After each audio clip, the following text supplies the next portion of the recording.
everyone, my name is Christine Van Linton. I've been trying this a couple times and the video keeps disconnecting, so I apologize if it does that and I pick up. But my name is Christine Van Linton. I am a second year nurse educator student, and I live in New Jersey where I was raised. I work in an ICU. I have for the past 3 years since I graduated from undergrad, and it's ICU, NURS. And I think working in critical care has certainly provided me with a lot of ethical situations that have really shaped who I've become as a nurse and as a person.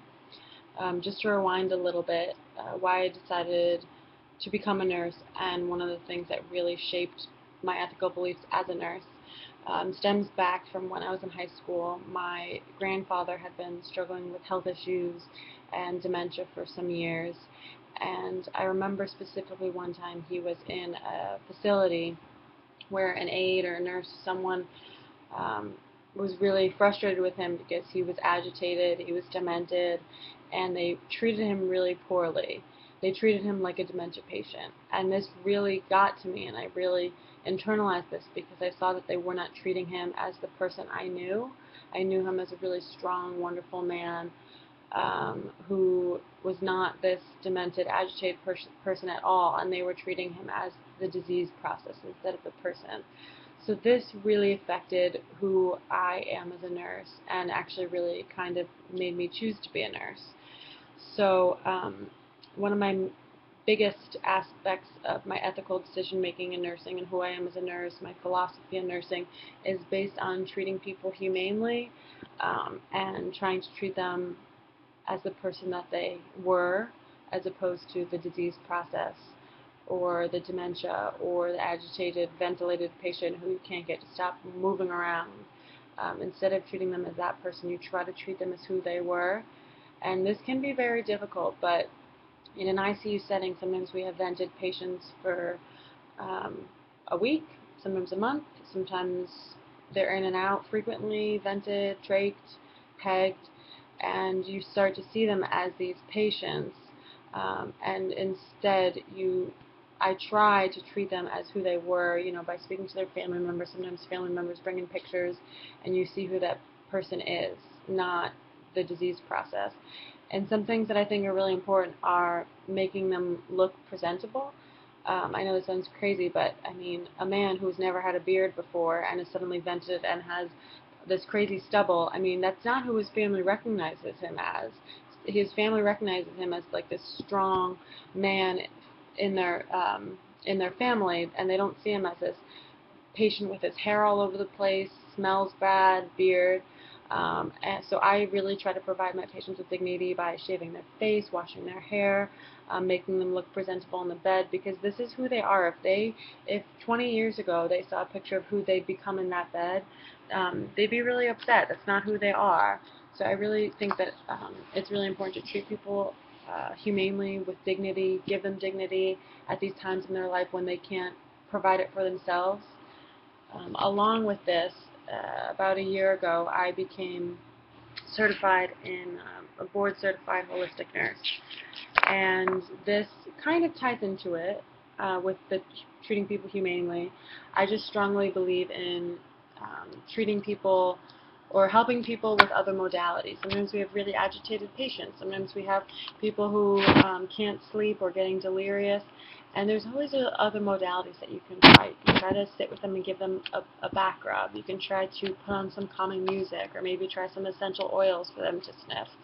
And I think that these bring us down to who we are, our roots as people, and treats the mind, body, spirit, not just, like I was saying before, the disease process.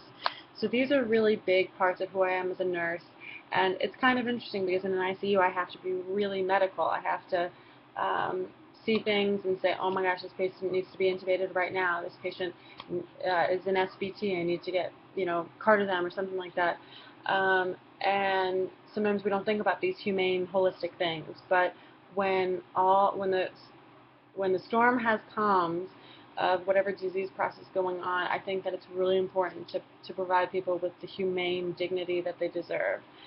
Another thing that working in an ICU has taught me ethically is that I'm really on the fence, not so much on the fence, I go back and forth between the idea of prolonging treatments and keeping people alive, because I'd say 75% of me always kind of leans towards this person is suffering, what are we doing to this person, this family needs to make this person a DNR, they've been coded, they have no quality of life, they had a stroke, and I really believe in providing people with a dignified death when it is their time.